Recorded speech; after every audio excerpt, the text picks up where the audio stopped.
Would you believe this broken chair turned into this? Now that this broken chair has new purpose, I needed something to sit on it. So I pulled together a few forgotten pieces, added a little paint, some distressing inks, some transfers, and a decoupage paper, and built something completely unexpected. Most people would have thrown this away, but I saw the perfect spring vignette hiding inside it. My name is Cindy. My husband is Chris. Welcome to CnC DIY Factory. This little chair was dirty and it needed to be sanded to smooth out the weathered areas. A little 220 grit sandpaper and a good wiping down, and it's ready for its makeover. I started with 4 scoops of the Sweet Pickens milk paint in olive, and once I mixed this up, I realized the color was a little too bright, so I added 1 scoop of the basil milk paint to deepen the color just a bit. Can you see the subtle difference between the original olive and the olive mixed with basil? As I'm applying this milk paint, I love how it settles into the wood grain. This is going to enhance that aged look. The first coat does not always provide the full coverage that I'm looking for, so once that is dry, I will apply a second coat of the milk paint. I am loving this color mixture, but it seems a little plain, so I went to my IOD transfers and pulled out Madeline transfer set. This set is full of beautiful coquette bows with the dainty florals that will be perfect to dress this little chair up for its debut.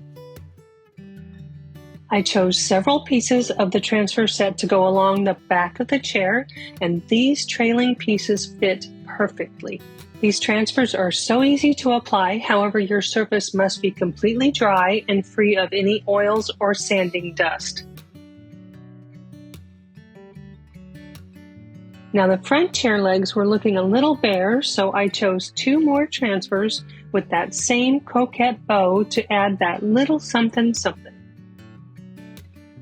The paint and the transfers need to be sealed for protection, and this time I am using the Howard's Chalk Teak Wax in dark straight onto the paint.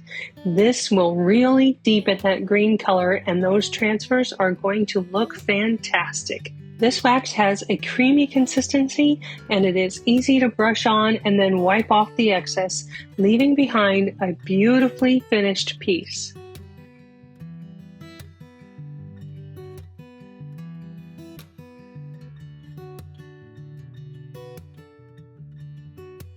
This little chair was sitting on the curb. Would you have picked it up knowing what it could become? Now that the chair had a new purpose, it needed something to sit on it. This tray was perfect for creating a base, something to ground the whole vignette. I added 2 coats of white paint to cover up the bottom of the tray because I want to add this decoupage paper. This will lay the foundation for the other pieces in my vignette. As always, I lay down a thin layer of my decoupage medium and spritz my paper with water to relax the fibers. Then I smooth down the paper with my paintbrush. This is my anchor point. I will work across the surface, making sure to smooth out any air bubbles or wrinkles.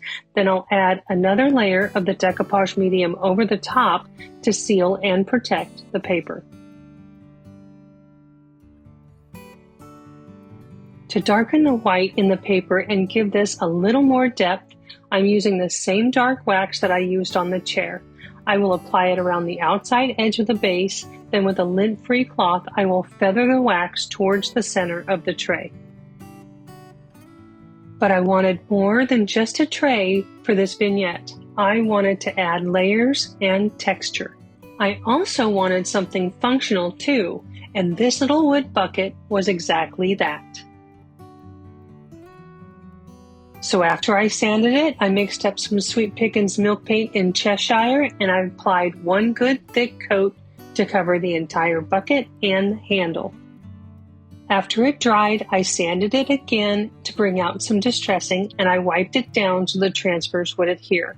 I chose these big, beautiful butterflies from the Wings of Wonders transfer set by Essential Stencil. I chose the butterflies that I wanted to use and I applied them to the bucket the same way I applied the transfers to the chair. And just like the milk paint and transfers on the chair, this little bucket needs to be sealed also. I am using the same dark wax and I am brushing it on in sections and wiping off the excess until the entire bucket is sealed. Now I think it's perfect. Now I need to bring a little bit of the garden into the vignette. These little terracotta pots have so much potential. They just needed a little bit of love. So I brought out my distressing sprays and I started to layer on some texture and patina to give them that soft aged look, like they've been sitting in a garden for years.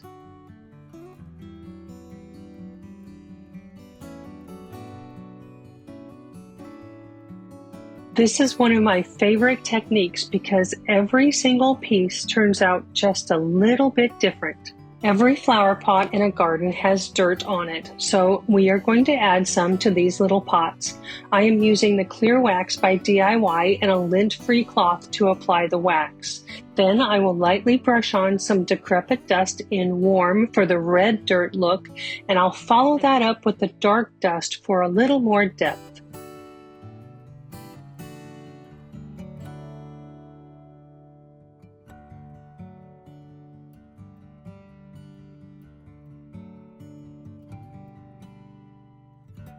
And together, they add so much depth and character to the whole vignette. In some gardens, you will see a picket fence that has been there for ages, and to me, it is so nostalgic. I wanted to bring that same look and feel into my vignette. This is the only brand new piece in my vignette, and I found it at Hobby Lobby. To get this new wood to look old, I am using Minwax water-based stain in Legacy Brown. I will apply one coat to the entire fence and let that dry. Then I will come back in with the same type of stain, but this time I am using aged beryl to bring in the gray look of weathered wood. I will wipe the stain on and then take a wet wipe and wipe off some of the stain to leave behind a bit of the gray in the grain of the wood.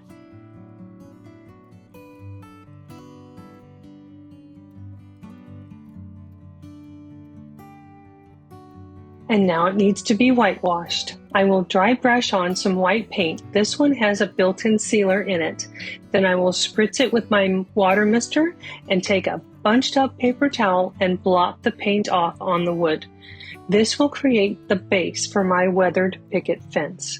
This piece of the vignette has more steps to it, but I promise it is well worth the effort. Of course, a wood fence out in the garden would have moss growing on it, and so will this one. I am using the Pint Art Moss Effect paste in both the dark green and the light green. A paint knife is the easiest way to apply the paste. I am applying it randomly on the fence, and once it's applied, it is heated to create the 3D effect and give it that real mossy look and feel.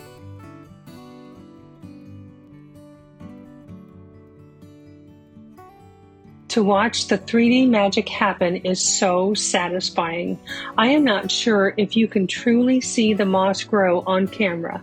You'll have to let me know in the comments. The dark green mossy effect looks good, but wait until you see how the light green affects the entire fence. I was applying the dark green and then heating it up and then adding the light green on top of that, but let's see what happens when I add the light green over the wet dark green and then heat both of them up at the same time. This is so amazing. It really does look like moss is growing on the fence. But I am not done with this fence just yet. I want to add more patina to it. I am using 3 of the stain sprays from the terracotta pots and my water mister, and I will spritz the fence with water, and then I'll add the sprays to create the patina that I am looking for. Once I have it exactly the way I want it and it's completely dry, I will take it outside and seal it with 2 coats of matte spray sealer. And then there was this beautiful butterfly house. It was already hand painted and it was signed by the artist. It was just a little worn from time. So instead of changing it, I simply cleaned it up and let it shine. Inside, I found the original paperwork showing the instructions for the butterfly house and one piece of paper showing that this was an authentic piece of hand-painted artistry from the Kathy Hatch collection. Sometimes the best thing you can do is just appreciate the story a piece already has. At this point, all the pieces were ready. And now it's time for my favorite part, bringing it all together. I started with a broken little chair and transformed it into a beautiful chair for our foundation. I added the weathered picket fence to give that nostalgic feel, then layered in the tray to create the base. Next came the bucket and that beautiful butterfly house, building height and texture. And finally, I added in the terracotta pots with some rusty crusty garden tools, some seed packets, and a few small florals, just enough to bring in that soft spring feel. And just like that, this little broken chair turned into a chair in full bloom. I think that's my favorite part of projects like this.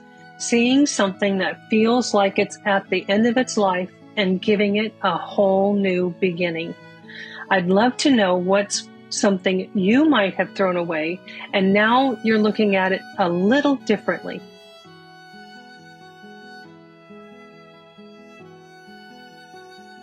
And if you enjoyed this transformation, make sure you check out the rest of the Chair in Full Bloom collaboration. There are so many creative ideas you won't want to miss. Thank you so much for crafting along with me, and I'll see you in the next DIY.